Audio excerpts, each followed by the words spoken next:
just got back from a meeting. I got some esoteric knowledge for you guys. Stay tuned.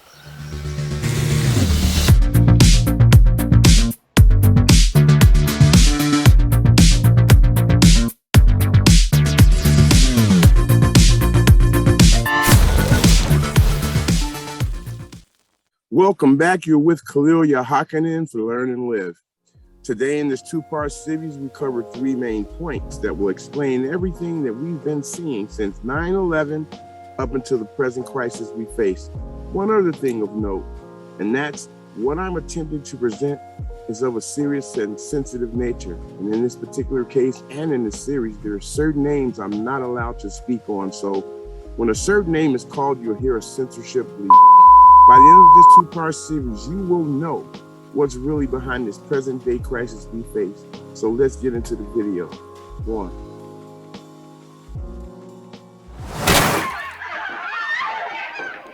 Now, I have a theory, and my theory is that how and who we get our information from is a big problem. It is a problem in that everyone we listen to, everyone who is sent to us with a message, we either have nothing in common with. They are either very rich or mega rich. For instance, you and I, we may struggle from time to time with finances during the month. But do you think that news anchors and journalists, they have that problem? And don't even mention entertainers. Who are they that they feel like they can speak for us? They ain't been like us since they were discovered, and yet we're still undiscovered, if you will. That's why it is only the powerless that can speak and should speak for the powerless, and it is only the powerless who can speak truth to power. And that's why I'm here and I bought friends. All right, let's just be honest here. I haven't listened to mainstream news in a long time. The reason is because I understand who those people represent. You can tell by their wages who they represent. They represent the rich and elite. I prefer going to get my information from regular people like myself that I can relate to, that experience the things that I do. So let me share a couple of points of view from regular people who I found just recently. Check it out.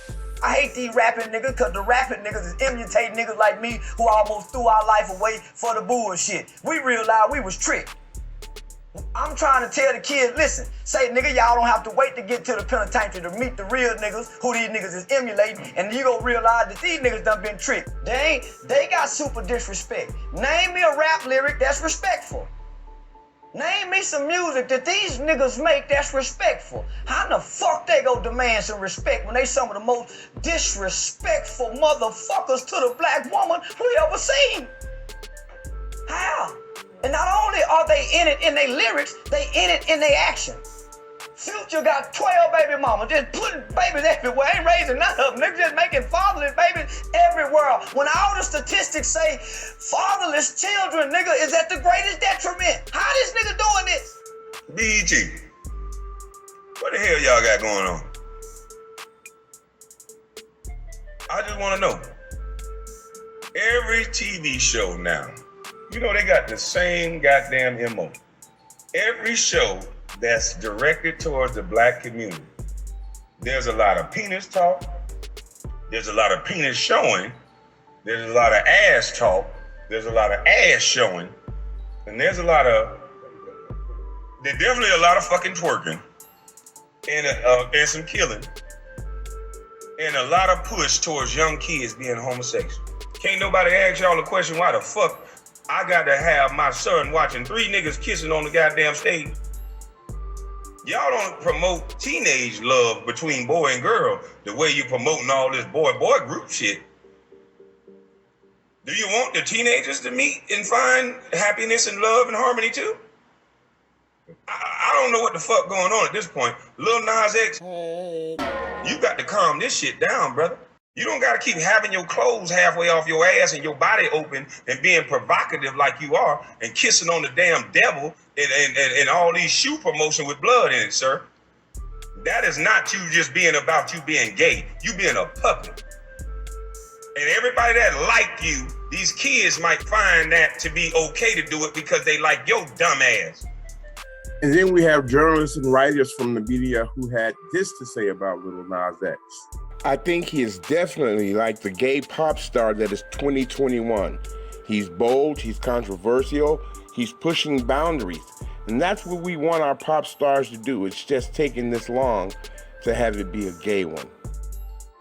The point here is that how do other regular people, normal people like us, how do they feel?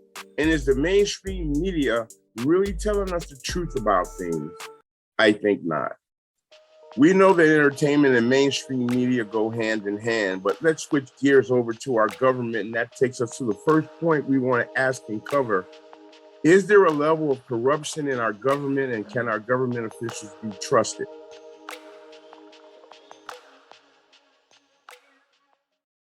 So in answering that question, I have to use my own experiences and using the historical record.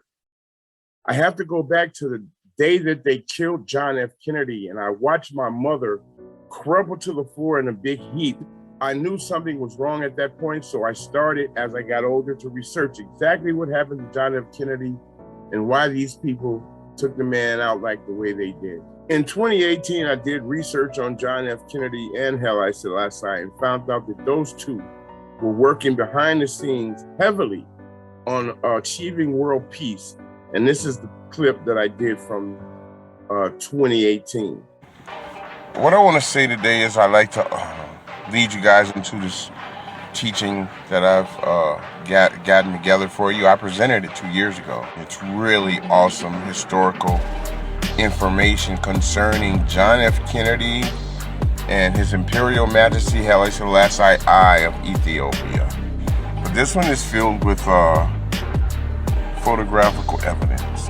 I really hope people are listening to what I'm showing them, because this is truly what's going down. Now, I know right now you probably are saying this is just some whack theory that KC done came up with, and you know, he just trying to get some attention now. All right, keep paying attention, kids. I'm gonna stay here, y'all gonna be here, and we gonna see how this thing really turns out. His Imperial Majesty Haile Selassie, John F. Kennedy getting together, getting ready to solve world peace. Y'all might think he got taken out for some other reasons, but check out this presentation. I'll talk to y'all later. Kennedy was in Vietnam in 1954 as a young senator and saw that he was an anti-colonialist, and he saw the French army struggling, and he thought it was a ridiculous war. He was a smart young man. Colonialism did not work for him. Remember, he was Irish. He wasn't English.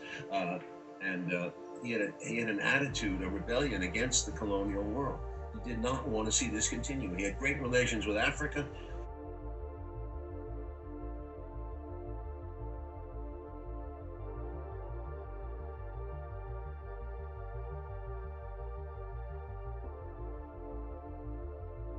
The Lumumba affair really destroyed he was upset beyond belief at Lumumba's murder. CIA was involved. Kennedy was working for peace on every level. Indonesia, he had a great relationship. Vietnam to him was a mistake. He and Khrushchev saved the world, because the Pentagon, the generals were pushing Kennedy to go into Cuba, to invade, to drop a nuke on Cuba.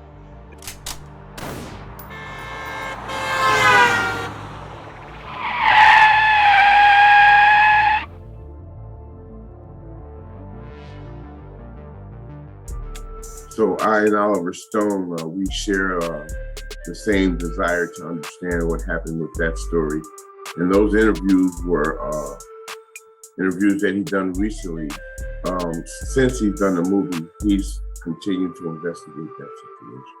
So if I go up the timeline up to today, the story that caught my attention the most was when the pandemic hit. About 2 or 3 months after, I came across a story while browsing the net, as I always do, concerning an individual that was denied funding, but then went and found funding somewhere else and went and did this thing. And this story was out almost right after it happened. Of course, it's never gonna hit the mainstream, but I'm not a mainstream guy.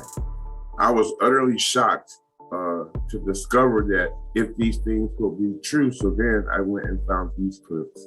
The utter fraudulence of Tony Fauci is obvious now, and it's widely acknowledged, but it was not always obvious.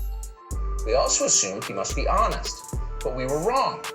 It soon became clear that Tony Fauci was just another sleazy federal bureaucrat, deeply political and often dishonest. More shocking than that, we then learned that Fauci himself was implicated in the very pandemic he'd been charged with fighting. Fauci supported the grotesque and dangerous experiments that appeared to have made COVID possible. And yet, under oath before the United States Congress, Fauci denied this. Dr. Barrett does not do gain-of-function research, and if it is, it's according to the guidelines, and it is being conducted in North Carolina.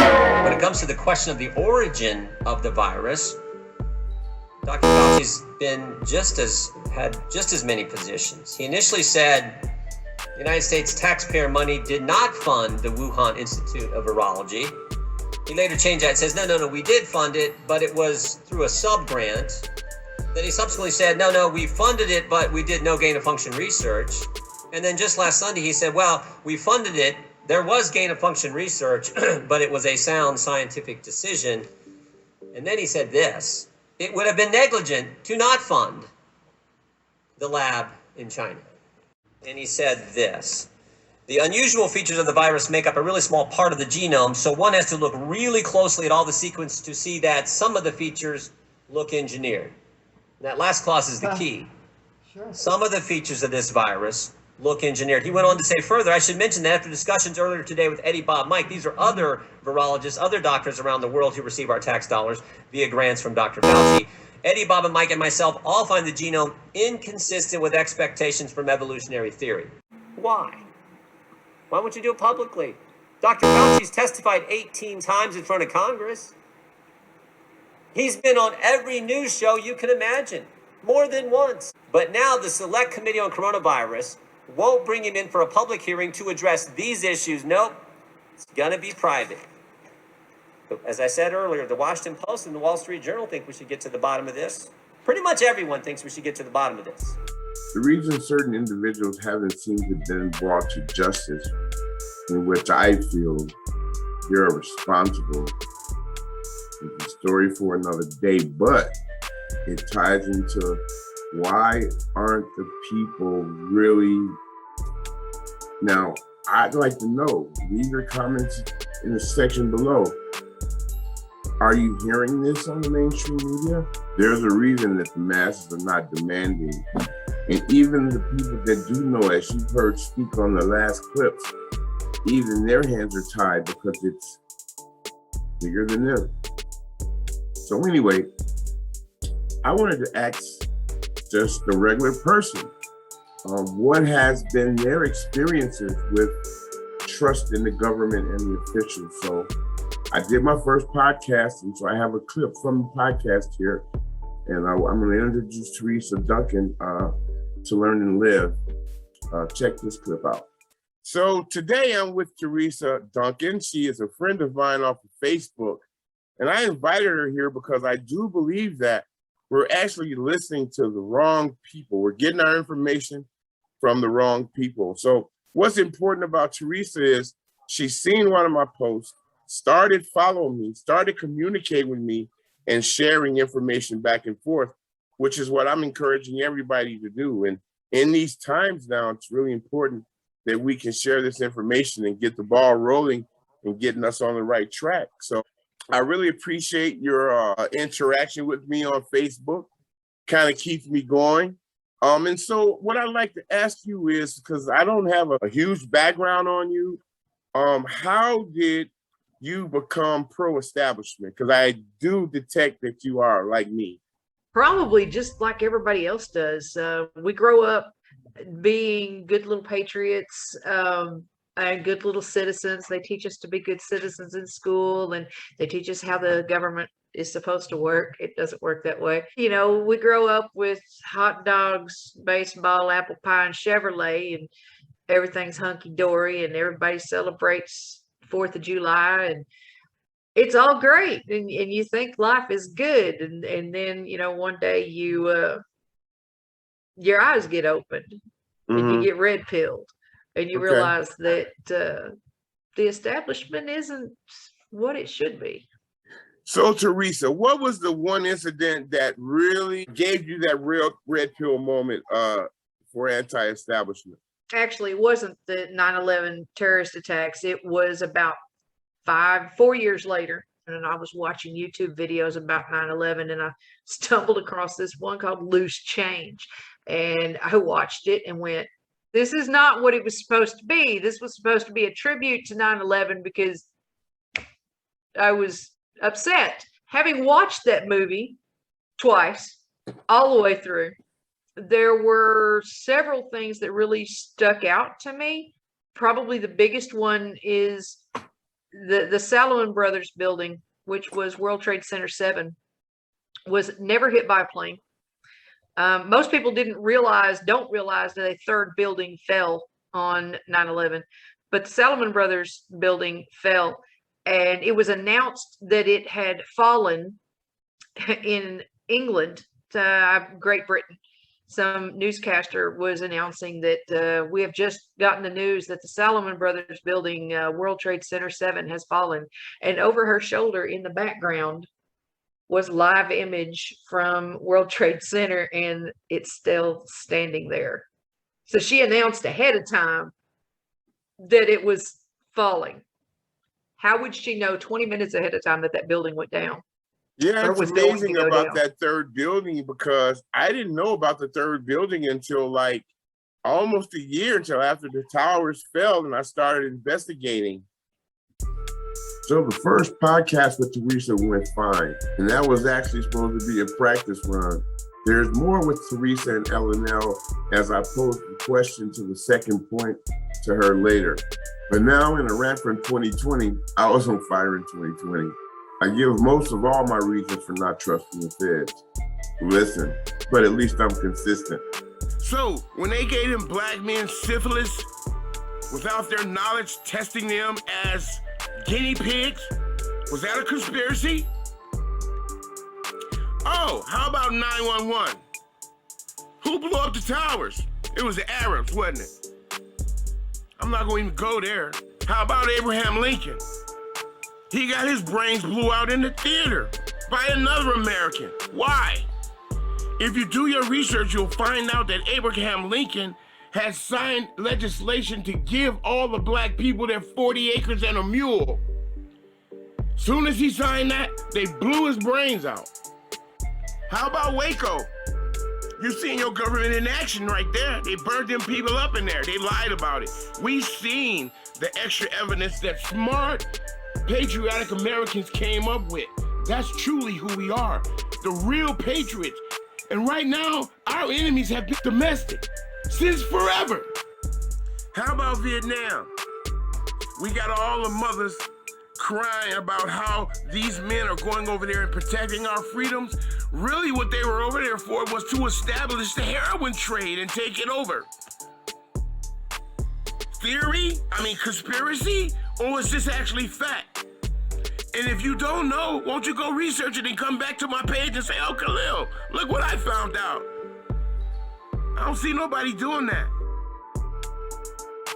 Seriously, folks, thanks for tuning in.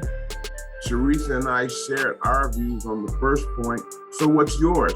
Leave your comments in the section below. And don't forget to tune in to the second and last episode. No, for real. As LNL tackles the second point, is what we're facing and experiencing part of a bigger, more sinister plan. Do tune in to the second episode.